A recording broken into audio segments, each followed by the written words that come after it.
मैं दुलाल चंद्र राय कोच राजबंशी संग्राम समितिर केंद्रीय साधारण सम्पादक। আজি गोसाईगाँव प्रेस क्लाबत आम যৌথ संबाद मेल पातिছো कोच राजबंशी संग्राम समिति ইউজি আক্ৰাছো আৰু অল আছাম আক্ৰাছো। আজি সংবাদ মেলৰ মূল অৰ্থটো হল কমতাপুৰ অটোনমাস কাউন্সিলৰ অধ্যক্ষ আৰু মুখ্য কাৰ্যবাহী পৰিষদৰ যি দুৰ্নীতি আৰু নাৰী কেলেংকাৰীৰ অধ্যায় এটা মুকলি হৈছে। এই বাতৰি চাই আমি যেহেতু কোচ ৰাজবংশী জনগোষ্ঠীৰ স্বাভিমানত আঘাত কৰিছে, সেইকাৰণে আমি সংগঠনকেৰে আজি যৌথ সংবাদ মেল পাতিব লগা হল। আৰু আপোনালোকৰ সাংবাদিক বন্ধুহঁতৰ জৰিয়তে আমি অসম চৰকাৰক আহ্বান জনাইছো, কমতাপুৰ অটোনমাস কাউন্সিলখন আমাৰ জাতীয় সংগঠনবিলাকৰ দাবী নাছিল। আমাৰ দাবী পৃথক কমতাপুৰ আৰু কোচ ৰাজবংশী জনজাতিকৰণ কৰা। কিন্তু অসম চৰকাৰে তেতিয়া মুখ্যমন্ত্ৰী সৰ্বানন্দ সোণোৱাল ডাঙৰীয়াৰ নেতৃত্বত অসম চৰকাৰে আমাক অটোনমাস কাউন্সিল দিলে। কিন্তু আমি যদি দিছে তেতিয়া আমি আদৰি লৈছো। আদৰি লোৱাৰ পিছত আমাৰ বিভিন্ন সংগঠনৰ সতীৰ্থক লৈ এখন অটোনমাস অন্তৰ্বৰ্তীকালীন কাউন্সিল গঠন কৰিলে। সেই অটোনমাস কাউন্সিলৰ কিছু দিন পূৰ্বে আপোনালোকে চাইছিল ৱাক অৰ্ডাৰ লৈ দুজনমান পাৰিষদক জেল হাজত লৈ প্ৰেৰণ কৰিছিল। তাৰ পিছতে আমি কিছুদিন আগতে অধ্যক্ষৰ ৱাক অৰ্ডাৰৰ কথা আমি দেখিছো আৰু ইতিমধ্যে এইখন ৱাক অৰ্ডাৰ বুলি। কিন্তু দুদিন আগত এটা চেনেলৰ জৰিয়তে হিতেশ্বৰ বৰ্মন ডাঙৰীয়া স্পষ্টীকৰণ দিছে। কিন্তু তেনেকুৱাকৈ স্পষ্টীকৰণ নিদি মই ভাবো অসম চৰকাৰক আমি আহ্বান জনাইছো আৰু হিতেশ্বৰ বৰ্মনক কোচ ৰাজবংশী সংগ্ৰাম সমিতিৰ তৰফৰ পৰা আহ্বান জনাইছো, আপুনি ক্লিন শ্বিট লৈ আহক আৰু আপুনি এজাহাৰ দিয়ক। আপুনি মানহানি কেছ কৰিব পাৰে যদি এইটো আপোনাৰ সিগনেচাৰ নহয়, আপুনি ক্লিন শ্বিট লৈ আহক। আমি বিচাৰিছো যে কোচ ৰাজবংশী জনগোষ্ঠীটো উপমূলঙা কৰাৰ নিচিনা জনগোষ্ঠী নহয়। গতিকে আপোনালোকে কোচ ৰাজবংশী জনগোষ্ঠীৰ দায়িত্বভাৰ হাতত লৈ জনগোষ্ঠীটোক উপলঙা কৰিব নোৱাৰে। যদি আপোনালোকে নিজৰ পথ চম্ভালিব নোৱাৰে তেতিয়াহ'লে আপোনালোকে অব্যাহতি লওক আৰু কোচ ৰাজবংশী জনগোষ্ঠীক এই কমতাপুৰ অটোনমাস কাউন্সিলক চৰকাৰে তেতিয়া দায়িত্ব দিব আৰু তাৰ মাজতো ভাল মানুহ আছে, এই ভাল মানুহ দায়িত্ব দি মুঠৰ ওপৰত আমাৰ 6 মাহৰ ভিতৰত অন্তৰ্বৰ্তীকালীন কমিটিখন ভংগ কৰি ইলেকশ্যন ডিক্লেয়াৰ দিব লাগে। মই আনিবেট গোৱাৰ পৰা আক্ৰাছৰ সভাপতি।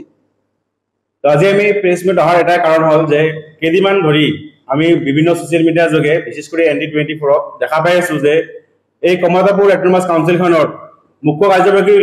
পৰা আৰম্ভ কৰি সাধাৰণ সদস্যলৈকে যি দুৰ্নীতিৰ কাম চলি আছে, এই কামখিনিক বা এই ঘটনাখিনিক আমাৰ কোচ ৰাজবংশী জনগোষ্ঠীৰ লগতে KSC বাসীয়ে সাধাৰণভাৱে মানিব পৰা নাই। ইয়াতে কমতাপুৰ অটোনমাস কাউন্সিল বাসীৰ লগতে সমগ্ৰ অসমবাসী লজ্জানত হৈছে। ইয়াত কথা হৈছে যে কমতাপুৰ অটোনমাস কাউন্সিলৰ মুখ্য কাৰ্যবাহী পৰিষদ যিজন বকুল বৰ্মন ডাঙৰীয়াৰ তেখেতৰ নাৰীজনিত কেলেংকাৰীত নাম সাঙৰ খাইছে। কিন্তু এটা দুঃখজনক কথা যে এজন KSCৰ মুৰব্বী হৈ ইয়াৰ নামটো ইয়াতে নাৰীজনিত কাৰণত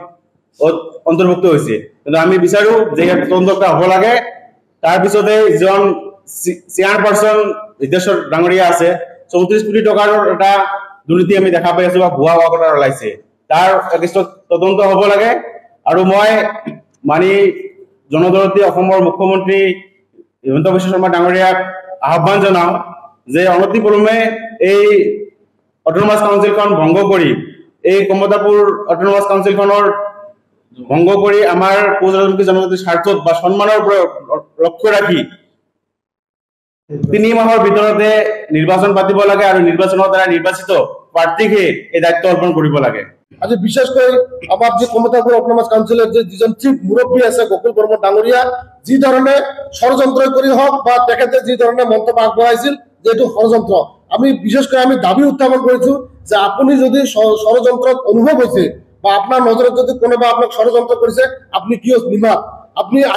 আইনৰ আশ্ৰয় লওক, আপুনি আইনগতভাৱে ব্যৱস্থা লওক। যি ধৰণে আপোনাৰ নাৰীৰ ওপৰত যি ধৰণে কেলেংকাৰ বা যি ধৰণে অভিযোগ আহিছে, নাৰীক আপুনি যি ধৰণে ব্যৱহাৰ বা মাৰপিট কৰিছে, হস্পিটেলত এডমিট কৰিছে, যি ধৰণে আপোনাৰ ওপৰত বিভিন্ন ছ'চিয়েল মিডিয়া, পেপাৰ মিডিয়া বা বিভিন্ন ইলেক্ট্ৰনিক মিডিয়াক আপোনাৰ অভিযোগ আহিছে, এই বস্তুখিনি আপোনাৰ মান ইজ্জতহানি কেছ কৰক। যদি আপুনি অৰিজিনেলি বস্তুখিনি ঘটনাৰ লগত জড়িত নহয় আৰু ইয়াৰ পিছত যিজন আমাৰ অধ্যক্ষ আছে KACৰ অধ্যক্ষ মানে সন্মানীয় আমাৰ হিতেশ্বৰ বৰ্মন ডাঙৰীয়া তেখেতৰ নামত যি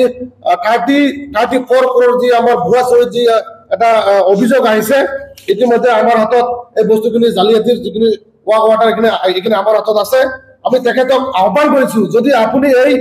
এই যে ভুৱা যি আমাৰ ৱাক ৱাটাৰ এই একেত যদি জড়িত নাই আজি তাৰিখত কিয় এই মানে সৎসাহস নহল যে এই যিজন সহি কৰিছে বা এই মেইন অৰিজিনেল কালপিতজন কোন কিয় আজি ওলাও কাৰণে সৎসাহস নহল বা কিয় আইনৰ আশ্ৰয় নললে আমাৰ মনত প্ৰশ্ন জাগিছে যে যদি অৰিজিনেলি হিতেশ্বৰ বৰ্মন ডাঙৰীয়া যদি এই ক্ষেত্ৰত বা এই যদি ভুৱা বা যি ধৰণৰ ভুৱা ৱাক ৱাটাৰত সহি ওলাইছে হিতেশ্বৰ বৰ্মনৰ আজি কিয়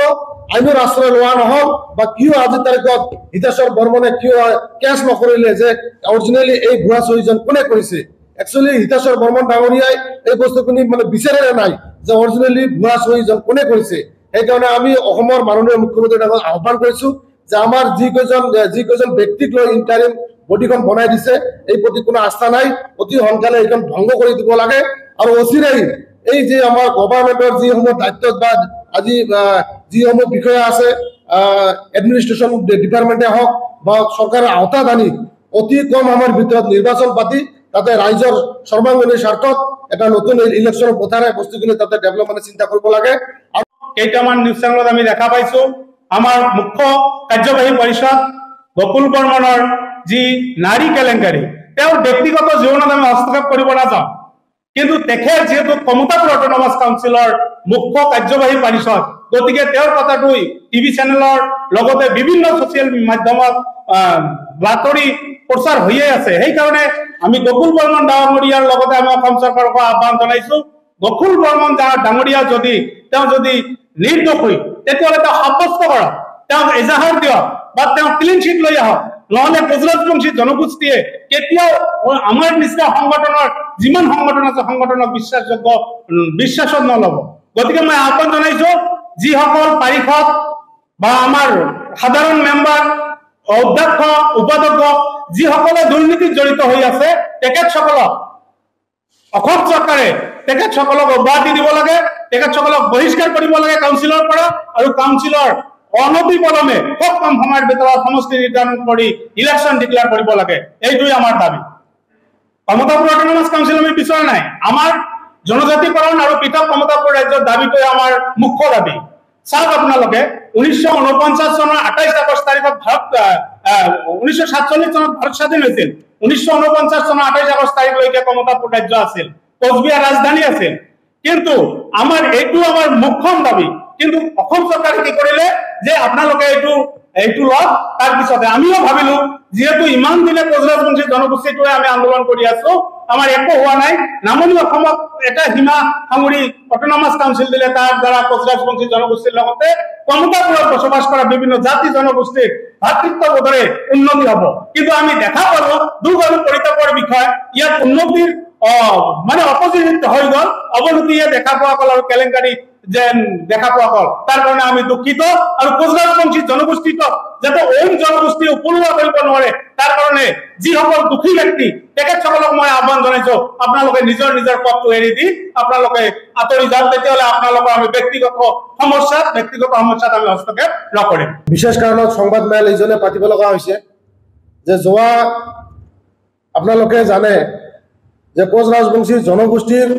যি আমাৰ অধিকাৰ যি আমাৰ দাবী আমি 1990 চনৰ পৰাই আক্ৰাসী কিন্তু বিভিন্ন সময়ত আন্দোলন কৰি আহিছিল বিভিন্ন সময়ত আমি ধাৰাবাহিকভাৱে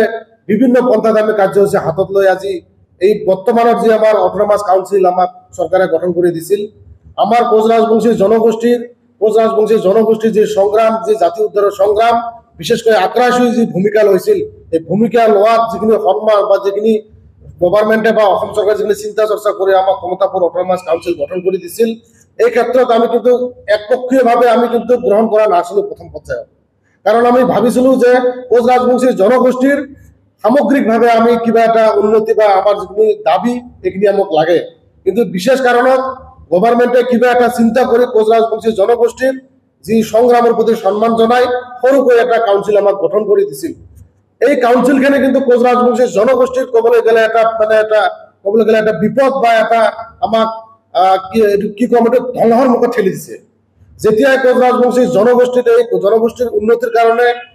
বিশেষকৈ এখনমান জিলা সাঙুৰি লৈ যি কমতাপুৰ অটোনমাস কাউন্সিল গঠন কৰি দিছিল তেতিয়াৰ পৰাই কিন্তু কোচ ৰাজবংশীৰ জনগোষ্ঠীৰ আন্দোলনকে ধৰি আমাৰ যে দাবী জনজাতিকৰণৰ কমতাপুৰ ৰাজ্যৰ দাবী এই আন্দোলনৰ কিন্তু একদম ধ্বংসৰ মুখত ঠেলি দিছে তথাপিতো আমি কোচ ৰাজবংশীৰ জনগোষ্ঠীৰ যি আমাৰ সৰ্বাঙ্গীন উন্নতিৰ কাৰণে যি আমি চিন্তা চৰ্চা এতিয়া আমাৰ অব্যাহত আছে আৰু বিশেষকৈ আমি দুখ পাইছো যে যোৱা কিছুদিন ধৰি কোচ ৰাজবংশীৰ জনগোষ্ঠীৰ উন্নতিৰ কাৰণে যিখিনি কাউন্সিল গঠন কৰি দিছিল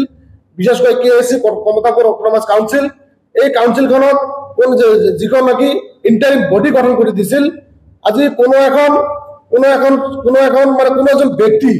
আজি ক'বলৈ গ'লে দুখ লাগে ক'বলৈ গ'লে আমি লজ্জিত বা আমাৰ কোচ ৰাজবংশীৰ জনগোষ্ঠীৰ আমি এটা আমাৰ মানে ছবি মনত আঘাত আনি হৈছে যে কোচ ৰাজবংশীৰ জনগোষ্ঠীৰ সৰুকৈ এখন কাউন্সিল গঠন কৰি দিছে তাতে কোনো ধৰণৰ পাৰফেক্ট বা কোনো ধৰণৰ যোগ্যতা ব্যক্তি নাই অঞ্চলৰ যিজন চিফ বিশেষকৈ আমাৰ গকুল বৰ্মন ডাঙৰীয়াৰ যি ধৰণে ইলিগেশ্যন আহি আছে আৰু বিশেষকৈ অধ্যক্ষ হিতেশ্বৰ বৰ্মন ডাঙৰীয়াৰ নামত যি ধৰণে ইলিগেশ্যন আহি আছে আৰু কিছুদিন পূৰ্বেই কমতাপুৰ অটোনমাস কাউন্সিলৰ যেনে ভুৱা